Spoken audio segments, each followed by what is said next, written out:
everyone, and welcome to episode 15 of Checkpoint Chat. It's super grey outside. It feels like it's going to rain. It feels like summer. It's miserable. I wish it was summer. It's not I really summer, wish it was but summer. Me too. It's super cold. Hi, I'm Maddie, by the way. Thanks for introducing me. Oh, sorry. I thought people by now would know. Know who I am. You're just Maddie Fig. I know, I'm Maddie Fig. Yeah. And yeah, it's miserable AF outside. It's super weird It's because so I was nice watching Wimbledon yesterday. Did you watch that match? No, I actually didn't, but I heard of it. God, it was crazy. So I didn't know this, but there's like no tiebreaker in Wimbledon. So like on the last set, they'll just keep playing games until someone eventually breaks the other person's serve and gets a 2-point lead. So the longest match ever, it actually involved the one dude that was involved yesterday. It went on for the matches went to like 70 and 72 or something like that. So they played 140 additional matches, or games. Games. And they had to split it over 3 days because it just took so long. Wait, that happened at this Wimbledon? No, that was 2010. That's in history. Yeah. Okay. Yesterday, they played an additional 50 games. Jeez. So they played the match for 6 hours. It was so long. Really? It was so long that the match afterwards, Nadal and Djokovic had to be postponed because it was too long. Yeah, it was too long. So, but the good news is that South African dude made it through. Mr. Anderson. Kevin Anderson. He's the first South African to reach a final of Wimbledon's in the last 92 years. Which is ridiculous. I was telling Shani yesterday, like, I don't know what's more impressive, that it's been that long since South Africans done it, or that Wimbledon existed like fucking 100 years ago. No, I think like British sports has been around. Well, that sport like that has just been around for. But wasn't like South Africa in like complete turmoil then? It was still like colonization stages. Yeah, that was way. Although I don't know, but they got to send someone to Wimbledon. Yeah,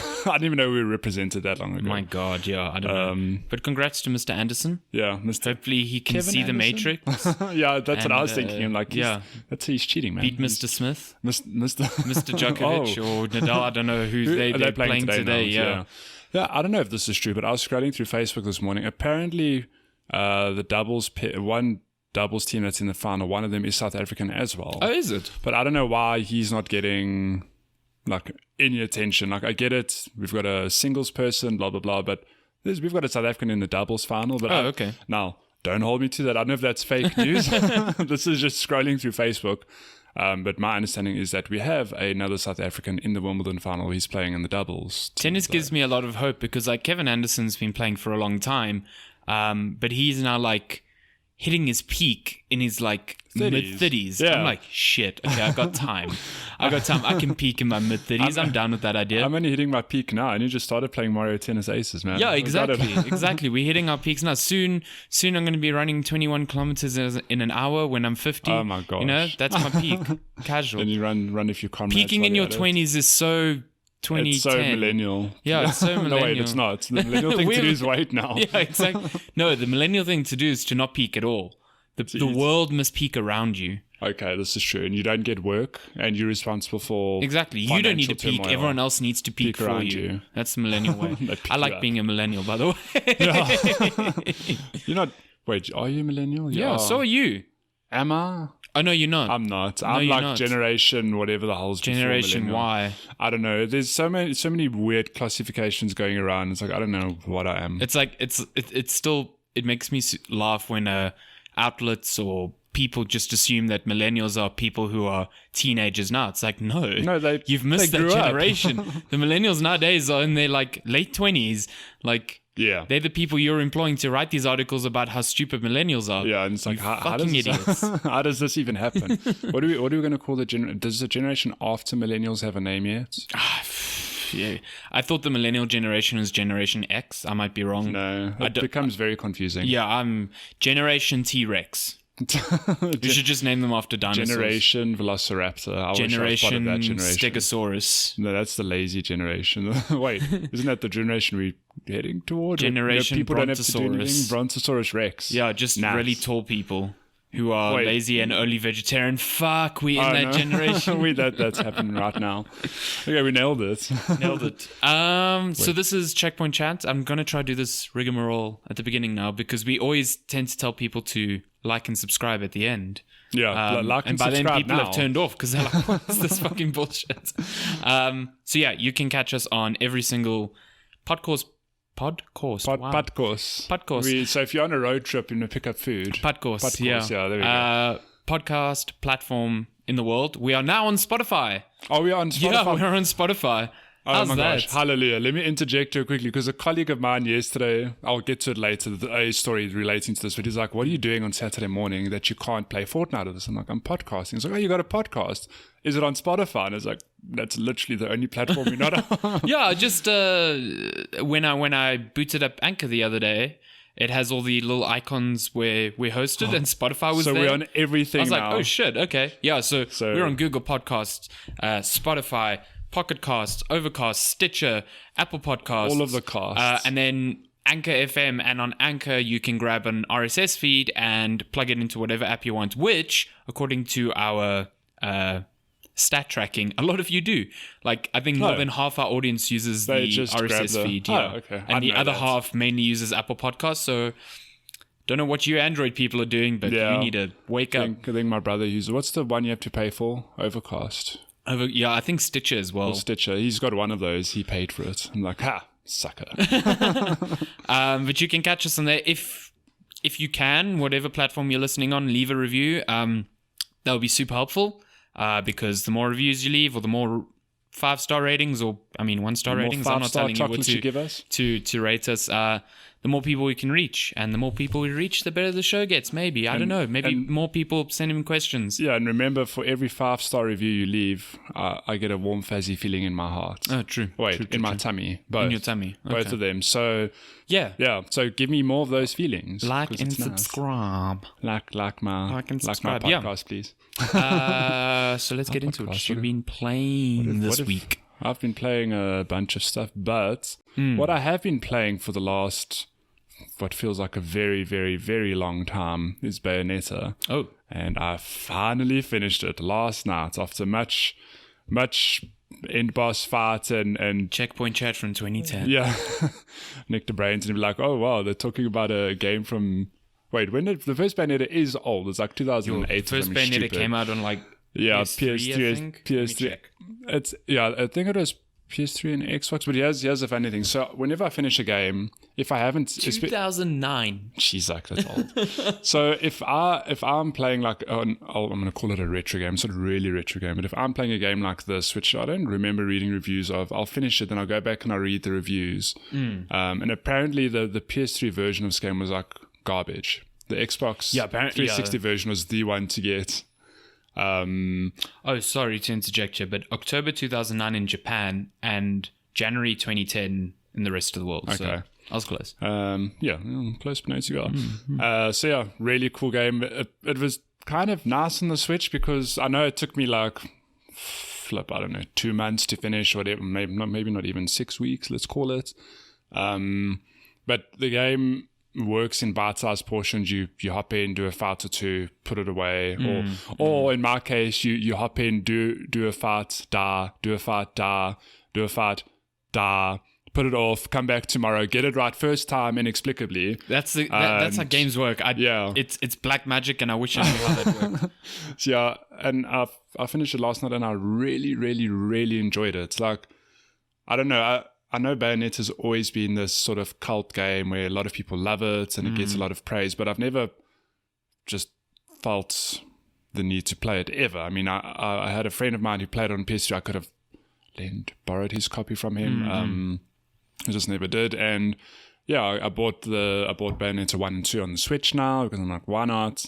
Cool little bundle with both games, and I really loved it. So you played the game, right? Yeah. So Did you play it in its heyday? No, I didn't. So what happened was when I eventually got my hands on a Wii U, I bought one secondhand very late into its life cycle. I bought Bayonetta 1 and 2 because I'm like, I really need to play these games. I ended up only playing the first one on Wii U and really loving it, and just never got to the second. I only got to the second one now when it came out on Switch. You like the dream customer. Yeah, I'm just double dipping everywhere I go. But yeah, the first Bayonetta is really, really good. Like, for a game that's now nearly 10 years old, it is still the epitome of a character action game. It's so good. I don't think there's a character action game that's come out yet that feels as good. Like, the game has far too many combos, I think, like, to the point where I'm not even thinking about a lot of them. Yeah. But it's just so satisfying the way that you can combine different weapons, like putting them on your hands or on your feet fundamentally changes how... Yeah, which is so silly. That's like, so she clips weird. on weapons onto her heels. On her it's heels. crazy. She shoots guns from her like, I don't know, how does she pull the trigger? Does she, I was about to ask you. Does she twitch her ankle or something? I don't know. She just, like, flicks her ankle, and that's how she shoots. Works, yeah. Yeah. But, like, putting them on different appendages, I guess, and mixing up different combinations of weapons makes the game feel fresh, even though you're executing the combos with the same button presses. And then obviously the witch time mechanic is just so That's good. cool. Yeah, it works so well. So, no, wait, let's just backtrack a bit quickly. So, just to give you guys an overview, Bayonetta is, as you said, a character action driven game. You play as Bayonetta, surprise, who is spoilers, what?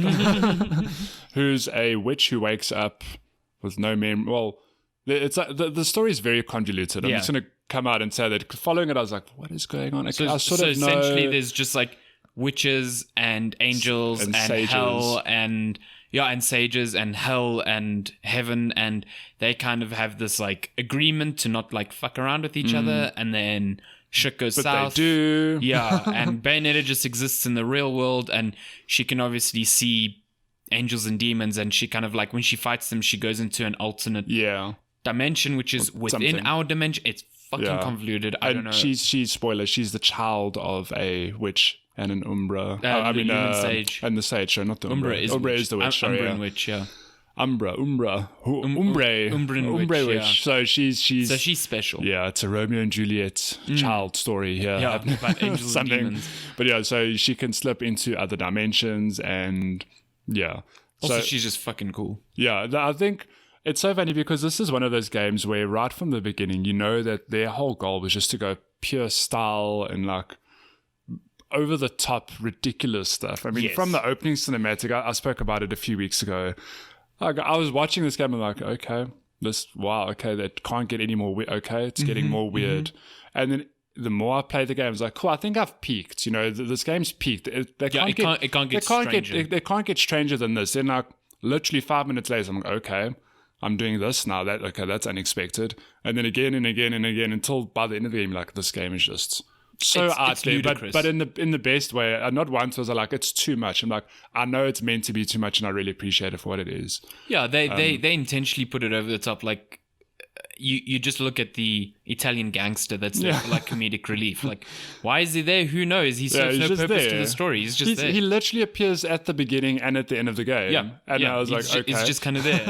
And also the guy that you run into that Bayonetta always calls Cheshire Cat. Yeah. Oh, what's his name? Luca. Luca, yeah. Like, he has no purpose in the story either. Yeah, no, he ties in because his dad was investigating the whole witch and sage saga, and then his dad was mysteriously killed, and Luca thought it was Bayonetta. He thought it was Bayonetta. And then, but then he kind of likes Bayonetta. So yeah, by the end you're like, oh, he likes Bayonetta. Yeah, Bayonetta couldn't give a shit about him. Like, and then you get your weapons arms dealer, who's like this. He's some dude from hell. Yeah.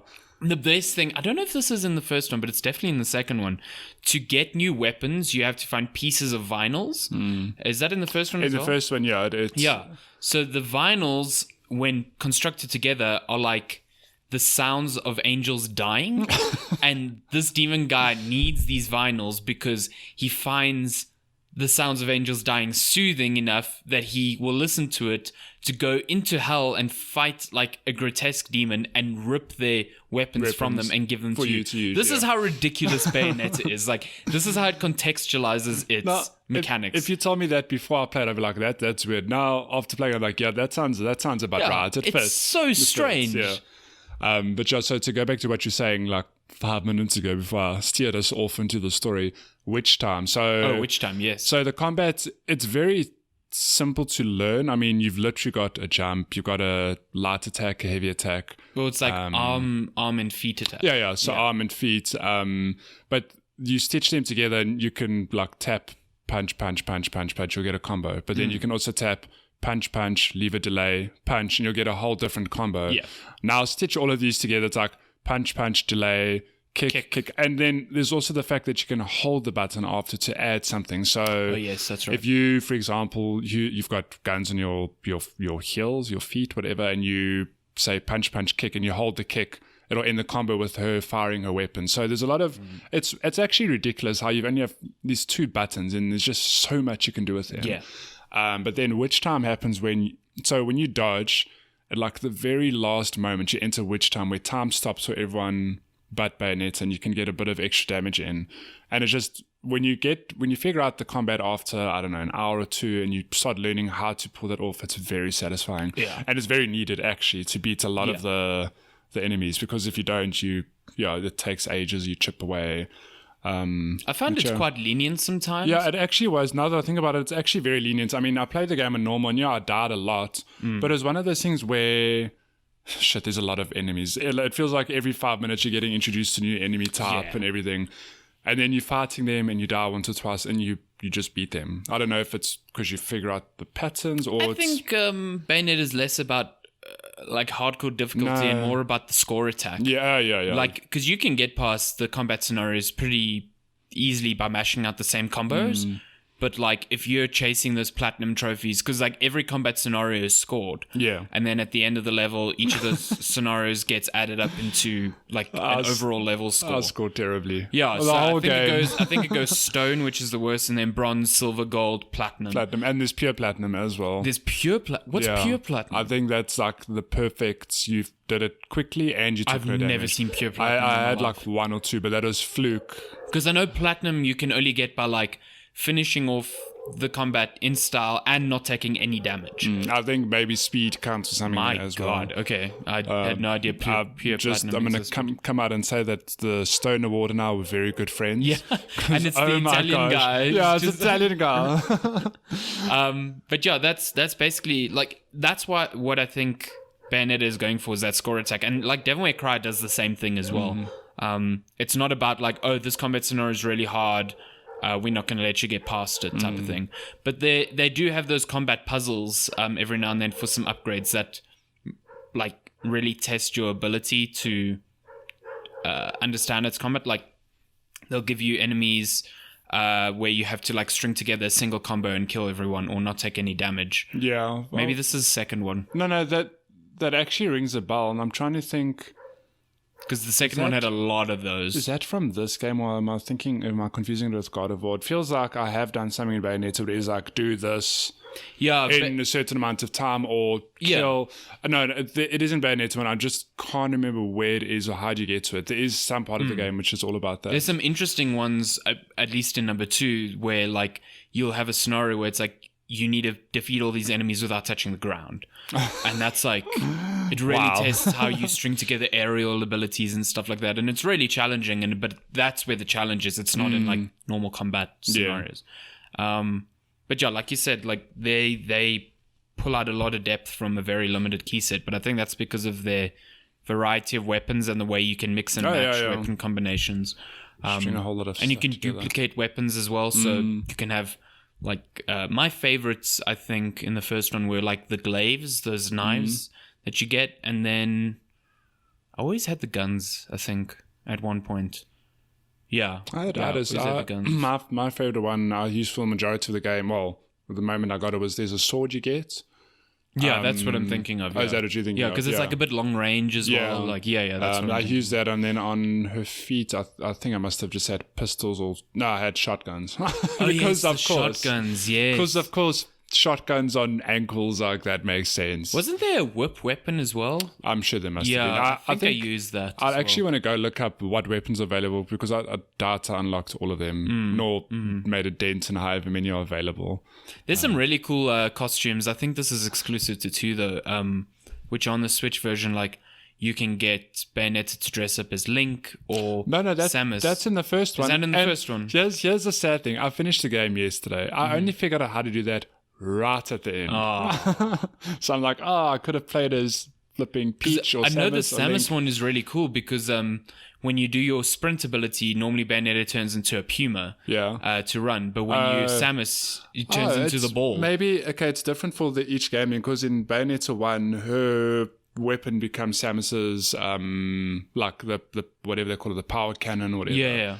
I don't know if that's the same in 2. No, that happens. It's just the sprint ability. She turns into a ball instead of turning into a puma, which is kind of neat. Yeah, that's cool. But yeah, Bayonetta 1, it's real good. It's a great game. Yeah, so the story is just ridiculous. The story is just so bizarre. But yeah, I really enjoyed it. So if you haven't played it, is it available on PS4 and Xbox One? I don't actually know.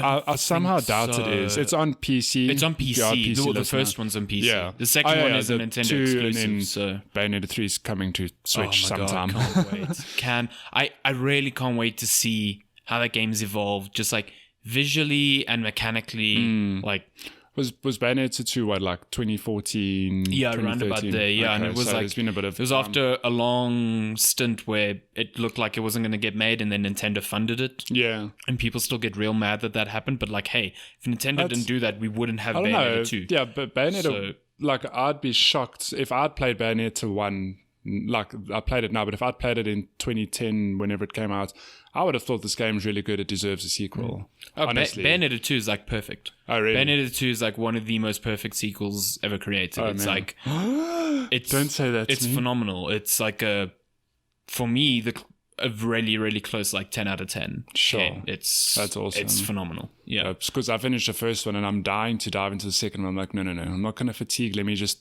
interject another game or two in between that, and then I'll get to the second one. The second one is real fucking good. Oh, man, I'm so excited. Yeah, and they're not that long. It's like 10, 12 hours. Yeah.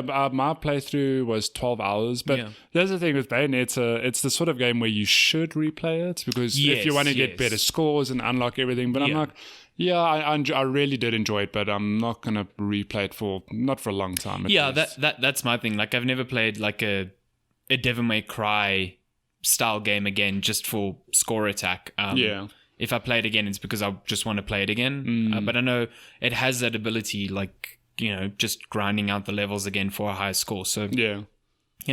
It's a good game. That's better. And I think it's best on Switch. Like, like you said, because each thing is split up into stages, and each stage is maybe like 30 minutes. And there's a lot of, each stage has maybe like 4 to 8 fights, so there's like, you do a fight, you run platform a bit, do a fight, well, not platform, but you know what I mean, you run from the next section, whatever.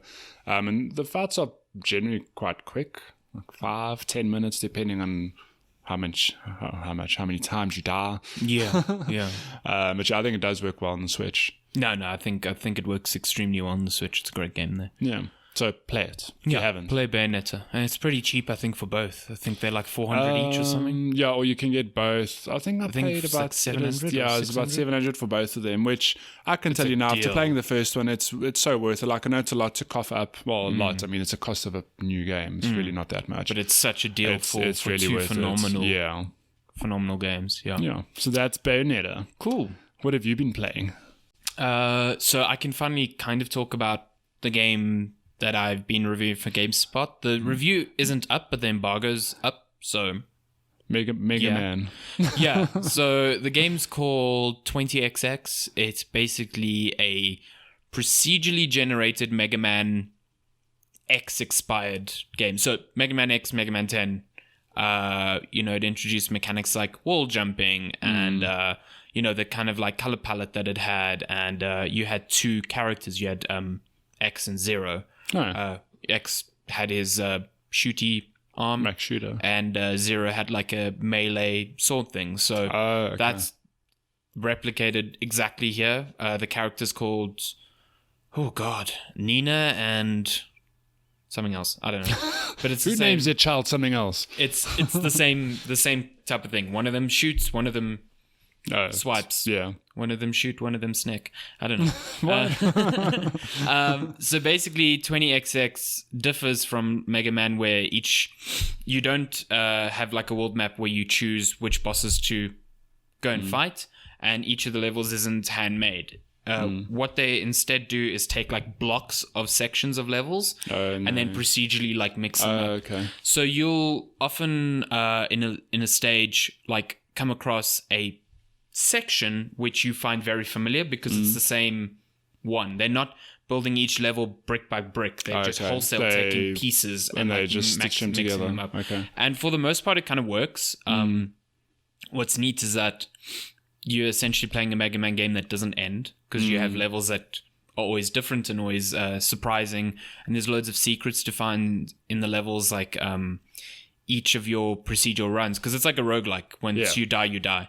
Each of your runs, like you can find chests with currency called soul chips that you can spend in between runs to give you like permanent upgrades. Okay. And then you get like bolts, which is a currency that you only use within your run to like buy health pieces or buy run specific upgrades. So like your health will be upgraded, but just for this run. Type of thing.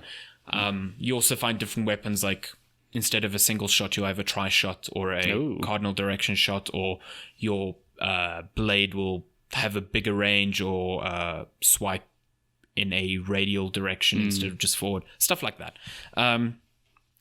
It sometimes doesn't work though. Like I've had instances where I've had runs completely destroyed just because the random level generation is fucking garbage. It will put me in a corridor where it has like all these spikes that kind of like shoot projectiles at me, and there'll be like far too many. And I'll look and be like, there's no way for me to get through this corridor without taking damage. And because you can only take a very small amount of damage before you die, it just... it just feels cheap and unfair at that point because you've been having like maybe a solid run and the next thing just randomization just fucks you over. It's like life, man. Yeah, it's like life. But like at the end of each stage, you have a boss to fight as well. And the bosses work in the same way as Mega Man. When you beat them, you can take their weapon, or you can take their current. Instead of taking their weapon, if you're like, I actually don't need this alternate weapon, you can take like additional currency or an additional upgrade. If you beat the level in a small amount of time, you also get additional stuff. And then you basically at the end of each level get the choice between 3 bosses. And the further you get in your run, the more dangerous each procedural generation gets. Like it adds more hazards and it adds more enemies and stuff like that. The bosses are a bit of a low point as well. Some of them are pretty neat and pretty clever. Like there's one where there's actually 2 enemies in a room and they kind of like just shoot projectiles intermittently. And instead of like trying to shoot them because getting close to them is pretty dangerous, you have to hop around the arena and touch these platforms that kind of fall and do explosive damage after you've touched them. So that's pretty cool because it adds a spin into the boss fights. Some of them are just straight up bullet hell experiences, which are boring and like don't really give you a lot of wiggle room to kind of have strategy. You just got to like soak up some damage to deal damage. It's terrible.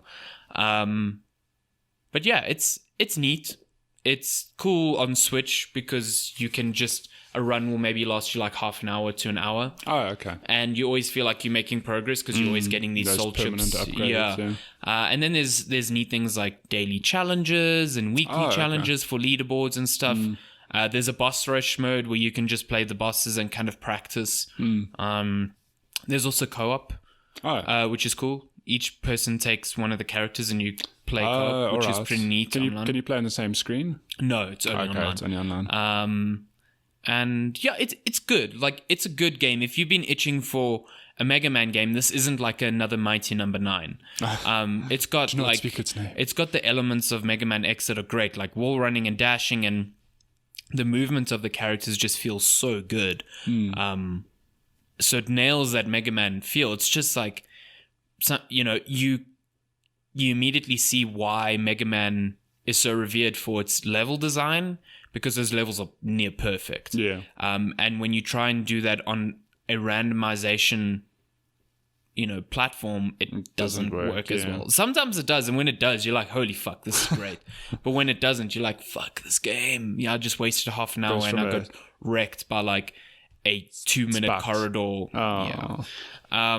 But it looks nice. The color palette's really vibrant and pretty. I think they could do a better job with distinguishing what's part of my level and what's part of the background, because sometimes it's not immediately hard clear. To tell? Yeah, sometimes it's not clear, and I I'll jump on something which I think I can stand on and I can't. Or that's a handy ledge they've put there. Oh. Yeah, exactly. Yeah, but it's a neat game. It's also cheap on Switch. I think it's like $100 and something.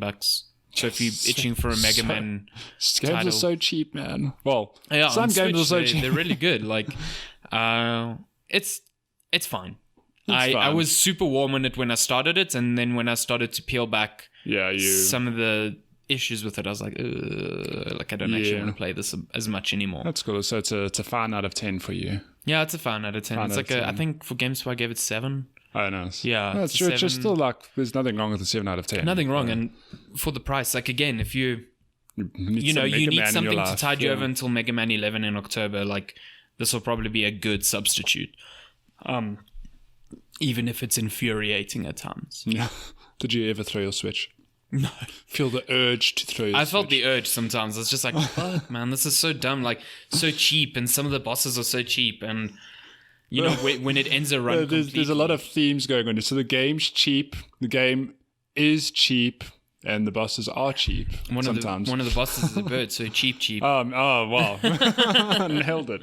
Yeah, that's quite a theme we've got going. Yeah. But yeah, it's decent. It sounds cool, though. Like, wait, but can you... I know you say it's procedurally generated and it's essentially an infinite Mega Man game, but can you ever finish a run? Like, is there ever an endpoint? Okay, so you can. So there's a finite number of bosses, so you can end a run. So it doesn't just sit and, cycle through them? No. Yeah. So...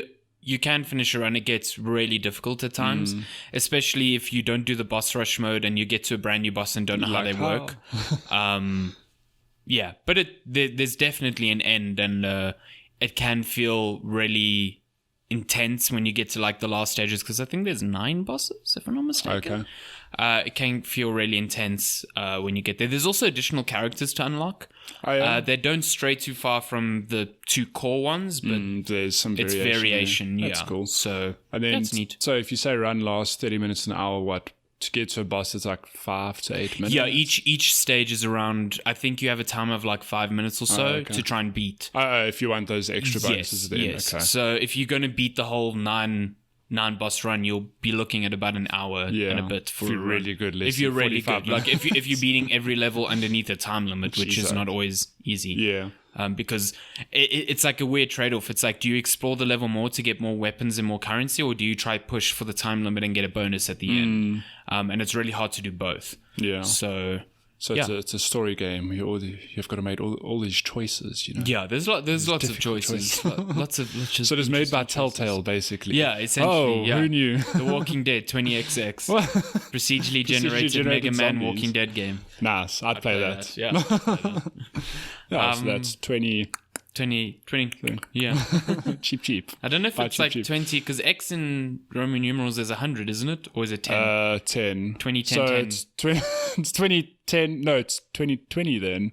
Shit. 2020. We failed Roman numerals in school. 2020. No, it's 2020. Yeah. 20XX, I don't know. 20XX. Whatever, Mega Man X.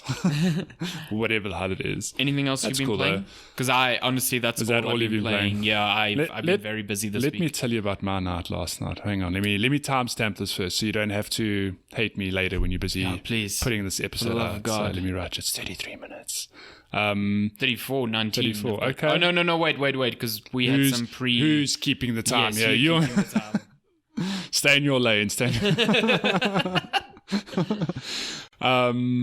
in your lane. No, so I got home and I played. So I wanted to play Fortnite because obviously the new is it season 5? I think season 5's out now. Yeah. Get home on PC, not updated. 6 gig update. 6 gigs. It's like, okay. Oh my goodness. Yeah, I got home at about 6. Started the update. Let it run. have dinner, play Bayonetta. I'm like, cool, I'll just quickly finish Bayonetta. I felt like I was right at the end. It's the best. You can play your Switch while looking at the update bar. And that's exactly what it is. I sat at my desk. It's one of the first times I've ever propped up my Switch, took the Joy-Cons out, and I had it. I was sitting back playing. Did you do that whole tabletop mode? Yeah, bro. I was how terrible that kickstand is. Oh, it is so bad. Garbage. Oh my gosh, yeah. So, and Bayonetta, it fooled me because I was like, I'm right at the end, and then it's like, no, you're not, because there's more stuff, and you do the more stuff, and then the credits start rolling. It's like, no, the game's not over. It literally pauses the credits halfway. It's like, no, there's still something to do. I'm like, oh my gosh. So I finished that game. Then I got into Fortnite. Yeah, so I played a whole lot of the new season. Fork Life. Yeah, season 5's out. It's really, really cool. And now I'm committed. This last season, I bought a battle pass. So just quick story. I started Fortnite at the end of season 3, like a month before season 3 ended. And I was like, I'm not going to buy a battle pass. I'm going to wait. Did you buy it on PC? Or PS4?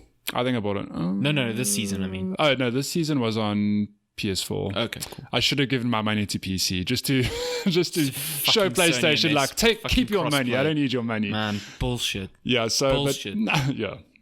We've hashed it out I don't know how many times. I really want them to fix it. But anyways. Garbage system. So season 4 I bought the battle pass and I was like, I'm gonna commit to Fortnite. So I've got a battle pass. I'm gonna do all the challenges, and I didn't. I played like a week of season 4. I just never played Fortnite for ages.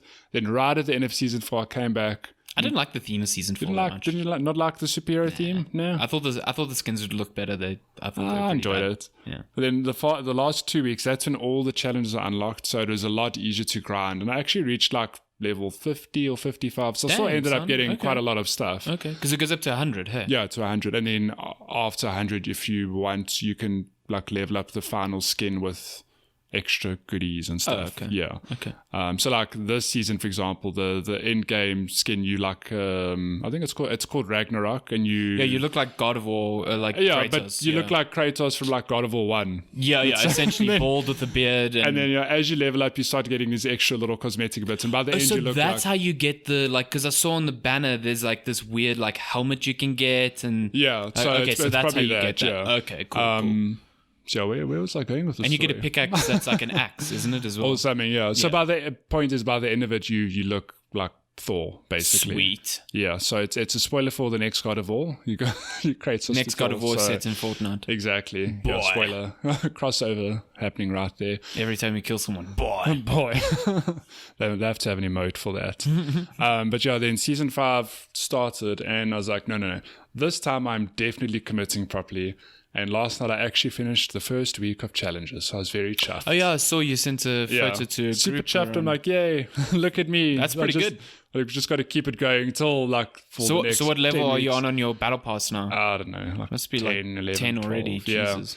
There's some fucking dope shit there's really cool in stuff. season 5. I love that paraglider that looks like a Norse ship. Oh my gosh. It's the biggest glider I've ever there's seen. another one. It looks like a speedboat. So when you deploy, it's a speedboat, and like even a little ladder comes out the side, and there's propellers. It's so silly and it's great. But it's so clever. I'm like, oh my gosh, they can milk this. They really can for like everything. But they know their audience so well. They lean into the silly just enough that it's like funny and cool looking at the same time. But it's awesome.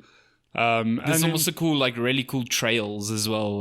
When you skydiving. Yeah, so I played. I mean, in season 5's fun. So last night's not the first time I played. I think it started on Thursday. I played a bunch on Thursday as well. They've added a whole lot of random shit. They've changed the map. They've changed the map. So the bottom right corner is literally a desert now. Oh, cool. Okay. Where there's a racetrack. And on this racetrack... Isn't there golf as well? There's golf, but there's a racetrack and there are golf carts. And you can race around the racetrack with the golf carts. But here's something I didn't know, which a friend of mine pointed out. You know Mario Kart? Yes. Where if you drift and you do the whole left, right, you get your boost. Yes. You can do that in Fortnite what? with the golf carts. Oh my God. And this isn't a separate mode, so you do this in you do it in the map. So you can play a game of golf while you hoping you don't die. Yeah, you don't die. So, but who do you play golf against? Because everyone's trying to kill you. Well, I don't know. I suppose it depends where you... I mean, it's the same as the football stadiums that they've had I throughout guess the map so. where people were like, well, we could go build and kill each other, or we could just, hey, let's play 2v2 quick. Yeah, you know? 2v2 football. If I score, I shoot you. Yeah, exactly. We should just do that. Yeah. But now there's basketball and there's golf, I think. And yesterday I unlocked the basketball, which is quite cool. I didn't realize when they said basketball and golf were included, I was like, okay, so you probably you can pick up a basketball now, because the basketball always existed in Fortnite like previous seasons. But it's actually how you would emote. You can now choose the basketball. You can equip something, and then a basketball materializes and you shoot it like that's you would normally. Cool. I like that. So every time I see a basketball hoop now, I'll stop. I'm like, hang on. 3 points. Cool. Carry on. Oh, man. Yeah, every time I kill someone, I'm just going to go 3-pointer Kobe. Exactly. But the funny thing is that the moment you score, on the bottom left, there's the kill thing. It's like so-and-so killed Joe Soap with the sniper from 50 meters. Is that where you went underscore. And then when you score with the basketball, it says like, Herini scored a hoop from 10 meters away. So you're obviously going to get people now like taking far off shots or taking, Man, they need to add if you hit the board or just got all net, like swish. Yeah, so whoosh. So I haven't unlocked the golf ball yet, but I imagine it's the same thing where you activate it, then I don't know if you pull out a golf club or how it actually works, but I imagine it's something like that. Yeah, it's season 5, man. The Fortnite team are just, I don't know how they keep adding shit to this game. They're really nailing it. I only started playing at the end of season 3, and even then there was a lot of stuff. And in the last 6 to 8 weeks, they've added so many quality of life things and just fun shit. So like the golf cart is just an example. But I mean, about a month ago, they released a shopping cart where you can push it around and you get people, you can have like your teammates stand inside it. And you think, that's a stupid like fun thing, but it actually had proper tactical use because you can coast along the cart for speed. You can use it to go down hills if you want to be fun. Isn't the golf cart, I think I read that the top of the golf cart acts as a springboard? Yeah, apparently. I haven't tried it yet. That's really cool. Like that adds a lot of tactics as well. Yeah, and you can drift like Mario Kart. I mean, come on, there's a lot of cool stuff. I found it very interesting looking at the different approaches between Fortnite and PUBG. Like PUBG, their immediate focus was to add maps. Which was, Yeah, so they had like Miramir, I think was the second one. And then they have this third one, which is a smaller map. And it's interesting, that approach, because I think it works to some extent. But like Fortnite instead just changes the map that they have. So like the map is never unfamiliar to players, but new elements get added. And it's really interesting. And what I find really cool is they have this whole meta-narrative around their map. The end of season 4, they had cracks in the biome. In the sky, to introduce, like, tease the next season. Yeah, exactly. And everything. So they tell the story way better than PUBG can ever hope to. Like, and that's what builds this like hype and gets this excitement, because everyone's like, oh, what's coming? Like the previous season was the comets, and it was like, where's the comet going to land? And it keeps this conversation going through each season. It's so smart. Like Epic knows exactly what they're doing. Exactly. And I mean, the way they tease the new seasons it's so clever. Like I said, it gets people talking. During sort of toward the end of the last season, there was a rocket launch, which I don't know how long it lasted, but a few people jumped into a game, and then in the middle of the map... Yeah, it only happened once. Oh, did it only happen one time? You had to be in a game at a certain time to see it. Okay, so like that happened, and people were like, whoa, like what is that? And then I've seen videos of people landing, and then you landed like a gas station, and then the sun gets sucked into a portal. Oh, hectic. Yeah, so like these little instances where they just gradually update the map, like here's this tease, here's a tease, whoa, go to that corner, you might see that happening. And then there's a switch over, and you're like, oh, okay, I see where they were teasing the season, where it came from. And even those little cracks, for example, it's a gameplay mechanic. So when you're running around in Fortnite, you might see a crack in reality, whatever you want to call it. If you jump into it, you'll get teleported straight to the sky, and you can like paraglide to another location. Oh, is that what it does? Actually has a use. That's incredible. Imagine you chasing someone and they just run through that crack. I had it yesterday where I was playing squads with complete strangers, and we landed like far corner of the map. I'm like, I'm just going to go loot check, quickly loot it, and then they ran off. Someone was like, shit, I can really far. I saw a crack, jumped into it, and I paraglided straight to them. It's like, hey. That's cool. Okay, I like it. So it's really, really cool. I mean, and little things like that. I don't know how they're going to keep doing it. I mean, it's season 5. Fortnite's not even officially out yet. Yeah, which is Save the World mode, which is weird. It's like weird. I'm like, just launched the game. It's out. It was really disappointing because they had the whole patch notes, and I was reading through the patch notes because patch notes are interesting to read through. And they added a whole weapon set, like a blunderbuss, like a pirate theme weapon set, but it's only for Save the World mode. And I was like, fuck, that would have been Damn so these people. cool in the what's this one called? It's Battle Royale. Battle Royale mode. Battle Royale, yeah. I know that physical copies of Fortnite are suddenly like skyrocketing in value because, I mean, when Fortnite first launched, there was a lot of weird shit that I thought was really gross on Epic's side. Like they were selling this game at retail for $60, and it was early access. And like I remember the Amazon page being very vague about it being early access, but still selling at $60. And they've stopped the physical production of the game. So now people are like clamoring for a physical copy of Fortnite. Really? They're paying like $120 for a physical copy of Fortnite because it's now become this collector's item for a game that its most popular mode is free. Like Save the World is far in between. Like people do not play that mode as much as Battle Royale. Just to be clear, sorry, people don't know, Fortnite has two modes. The Battle Royale mode is completely free, but before Save that the World is not. Before that was launched, Fortnite came out as a co-op game called Save the World. Save the World. Which was it's like a wave-based $60 upfront, and it's still there in the menu. It's still there and it's still getting updated, which is admirable. But I think like Battle Royale was introduced. It was like a 3-month side project done by the parts of Epic that were actually before then working on the revival of Unreal Tournament. Which was a community project that had been in the works for years and years. And that project's kind of like been abandoned because of Fortnite, which a lot of Unreal Tournament fans are super pissed about. But like, if you look at the market, like Bethesda brought out Quake Champions, which was this return to arena shooting, and it hasn't done well. So like, why would Epic now go, we're gonna fucking burn money on Unreal Tournament and not put all our effort into Battle Royale? Like, at this point, any money that isn't being spent on Fortnite, to me, is like money wasted from Epic Games at this point. I mean, on the other side, they're making so much money. So much money. Like they could astronomical. They could easily.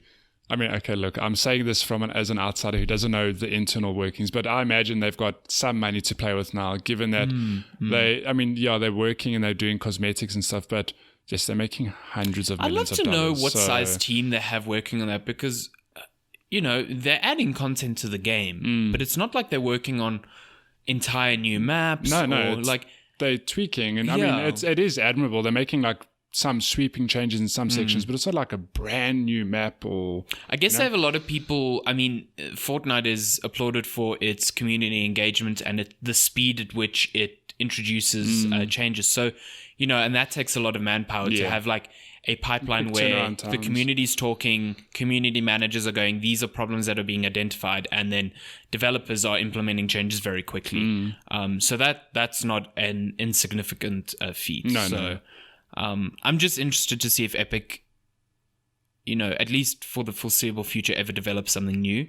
Or if they go the way of, I think on the Giant Bomb podcast, they were talking about this, about like whether they just go the route of Riot, where Riot just makes League of Legends. And they just pour all their money into League of Legends.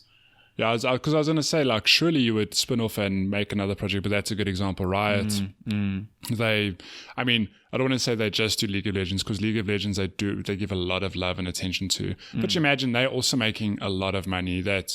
Why not like dip your feet in another genre or something? I mean, that's just my outside perspective. Obviously, financially, there are big risks involved. You don't want to burn, I don't know, like $100-200 million on nothing. And like, I think it's easy for people to say, well, if they launch a new project, they have this entire fan base to say, hey, look at this new project. But at the same time, do they want to take people away from Fortnite? Yeah, then you're splitting it. Do Fortnite players, are Fortnite players interested in other games, or are they just interested in playing Fortnite? Like a Dota 2 player isn't immediately interested in Portal or Left 4 Dead because they enjoy the card game. Or a fucking Artifact card game, just because they like Dota. They like Dota, you know what I mean? They don't inherently all like Valve games, you know what I mean? So I don't know. I don't know what they do. To me, it would be stupid if if Epic goes anywhere else but continues to just at least pump all for the the effort into foreseeable future, Fortnite. Because they're doing so well. Like, the effort that they're putting into this game is so evident and clearly working. Yeah, and I think the fact that a new season happens every 3 months, basically. Yeah, it's quick. That's like, when you think about it, that is a short amount of time to completely, not reimagine the map, but like tweak the map, add new stuff, add a whole new theme, come up with a whole story side and get those wheels turning. And then, and just remember, it's not like they work on 3 months, then they push a button, then everything's released. They were teasing this season like weeks ago already. So even now, I wouldn't be surprised they're already working. Maybe they've already got season 6 like in the works, but they're already working like season 7. Yeah, because they have to think about ways to, like you said, to introduce it and start teasing things out and like trickle things in. It's not like if you think about it, it's almost like developing a season of TV. They have to look at, okay, what's working in our current season? What's not working? What can we change? What themes are we going with? Like, how can we integrate this with marketing?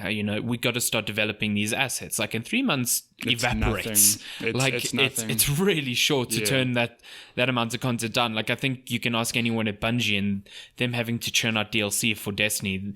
Like, it's incredible that any of it gets out the door.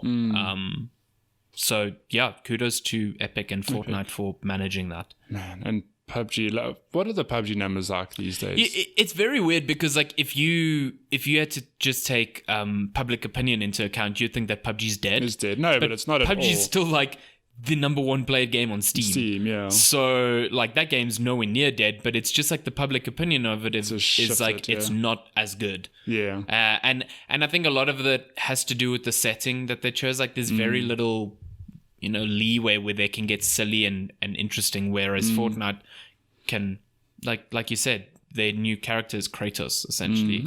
And they have stupid fucking paragliders and stuff. Like, PUBG doesn't have that, even though I still think PUBG is a very different experience, and I still crave that more tense experience of PUBG. Yeah, I enjoy PUBG. Fortnite's just super fun. Yeah, it really is. Yeah, I mean, the last night in Fortnite, I unlocked a new melee weapon, which is balloons stitched together, basically. I mean, like, balloons. You're not gonna. Is that your pickaxe? Yeah, you're not gonna get that in PUBG. But that being said, I think I do need to go back and play a little bit of PUBG because it's been months, and I know they've made a lot of improvements as well. Especially in performance wise, because that game ran like garbage on my PC. Like, I don't have a bad PC. No, I don't have the best PC, but I don't have a bad PC. And I played on the lowest settings, lowest everything, and I still lagged.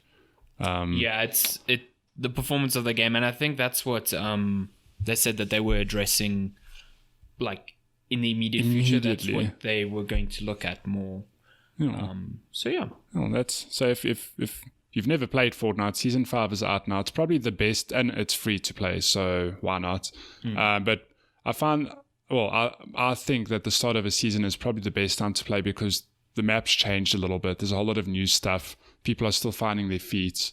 So it's a little bit more lenient to newcomers, I suppose. You're still going to die a lot, but it's fun. You get into it. It's a good time. Yeah.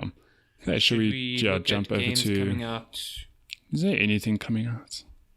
So this Friday was pretty packed. We had Octopath Traveler. I've completely forgot about that. Reviews have been kind of up and down about that. Well, in general, the game's got a good overall rating within the 80s, so it's very good. But I know that Jason Schreier of Kotaku really didn't like the game. Oh, didn't he? No, he said that the combat is phenomenal, but the main story, the main criticism seems to be the story.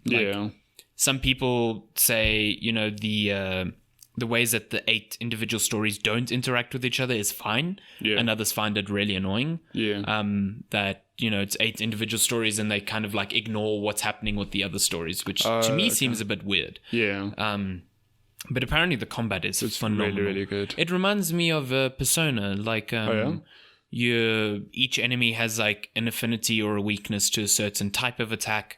So when you hit them, they'll go down and that will give you an extra turn.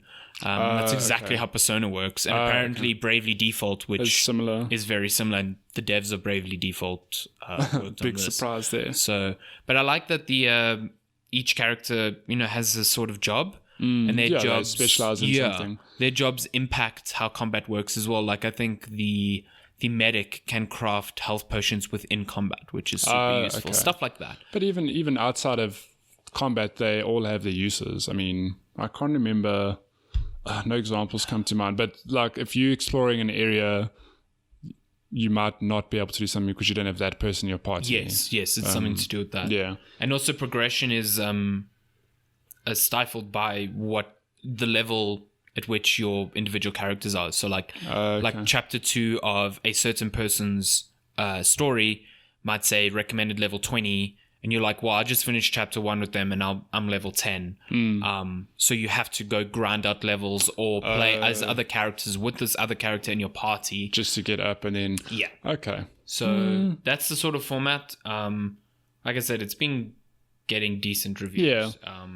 I think it's not the smash hit that everyone expected it to slam be. Dunk, yeah. But that's fun. I'm still keen to play it regardless. It's 100% not my game, and I'm probably not going to play it, but I know for you've been very excited. I just don't know when I'm going to play it. Yeah, Captain Toad Treasure Tracker also came out on Switch this Friday. Nah, so you picking that up? Might be reviewing it. Oh, interesting. Yeah, I'm keen for that game. I played the demo and it was really nice. What else is coming? So next week on July 17th, we have Sonic Mania Plus. Which is Sonic Mania with more content.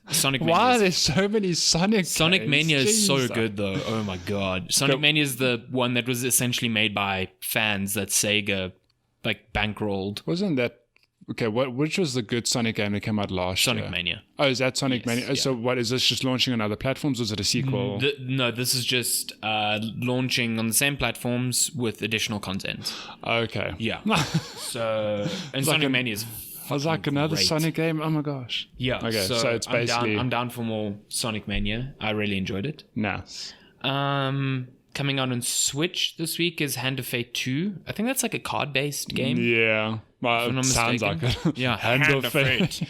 I never played the first one, but I remember what it looks like for some reason. It also rings a bell for me, but I can't even remember what it looks like. Coming to PS4, Xbox One, Switch, and PC is Adventure Time, Pirates of the... something. Entridian.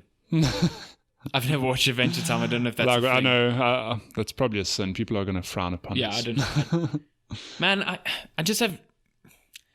I've never given Adventure Time the time of day. Hey. But it's got like an aesthetic that doesn't speak to me. Oh, really? So like as much as people are like it's great and I don't think they're lying, like I couldn't give a shit. Yeah, like, I really couldn't care. It's the same with me in like Rick and Morty. I know it's that's sacrilege, and but please leave my house right now. But to me, I know I'm not saying they're the same, but in terms of priorities for me, it's like it's shows I should watch, but I just never have made the time to watch. So I mean, I only got into Rick and Morty pretty recently, and I really fucking enjoyed it. It's really good. Now you're gonna kick me out your house. Yeah. Okay. I wish I'd watched Adventure Time, so you could have had like a beat down. No, but like my show's better than yours. I know the dog is called Jake, and I think he's really funny because I've seen snippets of him. I've also seen like memes and snippets. But other than that, I couldn't give two hoots. What is even the main character? Finn? No, is it Finn? Is it Jake? No, Jake and Finn. I'm just gonna stop speaking before a fan like dives through the window. It's like, you monster. I always see people wearing the hats. Yeah, that's cool. Yeah. Anyways, Adventure Time game. Yeah. I don't even know what it is. Then there's a game coming out for PS4, Xbox One, and PC called Mother Gunship. I'm going to Google it right now because I don't know what it is. That sounds like a schoolyard inside. Hey, your Mother Gunship launched today. It's a great game. Is that the first thing that came to mind? Yeah, bro. Mother Gunship is a bullet hell roguelike first-person shooter. Jesus. Jeez, like that is a lot. That's like an insult as well. It's so many. That's like just stitch together so many things. It's just like pick a genre out of a hat. Or pick all of the genres out of a hat. So here's the full thing. Is a bullet hell roguelike first-person shooter video game developed by Grip Digital and fuck, I love this name. Terrible Posture Games. Nah. I love that. I applaud whoever came up with that. We're going to play the game based purely on that name. As Tower of Guns, the previous game from the same developer, it will feature levels that are randomly created from a pool of possible elements, making each playthrough unique. It also has cooperative online play. It will also feature a gun crafting mechanism, which will This is misspelled. Which will be essential to gameplay. But Wiki is an official source. Yeah. Who knew? Wikipedia. Academic source. So man. cool. If you're missing out on roguelike adventures that come out like every but are also first shooters, week, like, then you should play your mother gunship. Your mother gunship. Your master gunship. Your master gun. Your ma. So I nearly said gunstealing, but that's not the right. Your master gunship. Your ma. So what is gun in Afrikaans? Skiet. No, that's shoot. I'm bad at Afrikaans. Your master something skip. I don't know what your gun is. Your master's something skip. I don't know what gun is though. That sounds like more of an insulting thing because you're not even taking the time to. Your master skip. Shoot ship. Got it. Your master skip. Yeah, we've got it. My God. Oh my gosh, Lenska and her mom are gonna. Oh, they're gonna fight you. They're gonna skit me. That's it. There's more stuff coming out next week, which is interesting. But we're on a quiet time, though, generally speaking. Yeah, start working on that backlog. When is the first wave of like big releases? Is it August or September? I mean, August is pretty packed. I'm just looking at August and like the first week of August. Give me like two. Call out two from that month. Dead Cells. That's actually. That is actually one game I wanted to touch on in news because I saw that got a release date. We'll touch on it more in news. Yeah. Overcooked 2, Okami HD, We Happy Few. Oh my gosh, We Happy Few has a release date. And then in the second week is World of Warcraft expansion, Yakuza Kiwami 2. Oh my gosh. Divinity. Oh no, that's at the end of the month. What was the other one? Oh, Monster Hunter on PC. Oh, nice. Yeah. So sure. It's good. Yeah, everyone's down for a good time. Happening. Good stuff happening. And then September, don't even look at it because I think from then onwards, it really is downhill to Christmas with major releases. Yeah. Okay, so let's get into some quick news. So the only one that comes to mind for me is Dead Cells getting release date. And here's the thing, I don't know why I actually know about this game, to be honest. Like, I don't know where I've heard of it, or I don't think I've seen it. Maybe it's just from the people I follow on Twitter, like you and other people just excited for it. I was like, what is this Dead Cells thing? And I watched the trailer. I was like, okay, this looks really cool. And so how would you describe it? It is a roguelike, everything that your mother gunship had, but without the first person part. Yeah, it's like a 2D rogue. It's a rogue. No, wait. It's their thing is it's a roguevania. Yes. So it's got elements of like Castlevania. Yeah, but it's a roguelike. That's good marketing because I remembered it immediately. I was like, it's a roguevania. Yeah. I haven't played Dead Cells, but I've heard about it since early access just because a lot of people playing it have said the progression system is fucking incredible. Okay. So everyone's saying like, each run feels unique enough and gives you enough to like change your run afterwards that it feels rewarding and engrossing, and apparently the combat's really good. Because it's like combat, 2D melee combat. The combat looks really cool. Oh my gosh. And the pixel artwork just looks beautiful. It looks really, really good. Beautiful. So I'm keen for that game. I'm also just glad that they eventually announced a Switch port and it's out on the same day, because that game is 100% a Switch game for me. Like every other game. If you pre-order it on consoles now, you get 20% off. So, this is how people get me. Yep. Like I'm 100% going to buy this game. How much is it? Do you know? I think it's like $230. What? Yeah. Is that with the 20% off? Yeah. Man, that's really worth it. Yeah. Well, I say that. I haven't played the game, but it sounds like it's worth it. That's out on August. Shit, 9th? That's not bad, eh? 9th? I think 7th, 9th? Hold on. I don't know. 7th. Okay, so I've got 3 weeks to finish Hollow Knight before that. Fuck. Overcooked 2 and Dead Cells out on the same day, and then 2 days later, Okami HD on Switch. Man. Fuck.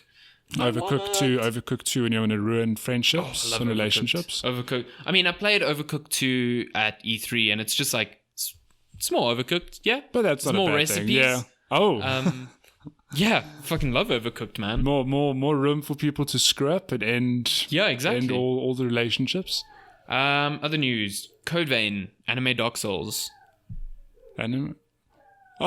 Code Vein's anime Dark Souls. I know about this game because my colleague John Michael told me about it. Is this the Dark Souls? No, the Dark Souls. He's a big Dark Souls fan, and I think he was very hyped for this game until he watched the trailer. Oh, really? And he was like, nah. Oh man, what? That's like the thing that got me into I'm sure this game. is the same game he's talking about. He's like, man. no. So it's developed by the people who made God Eater, and it's literally like in this post-apocalyptic future with vampires.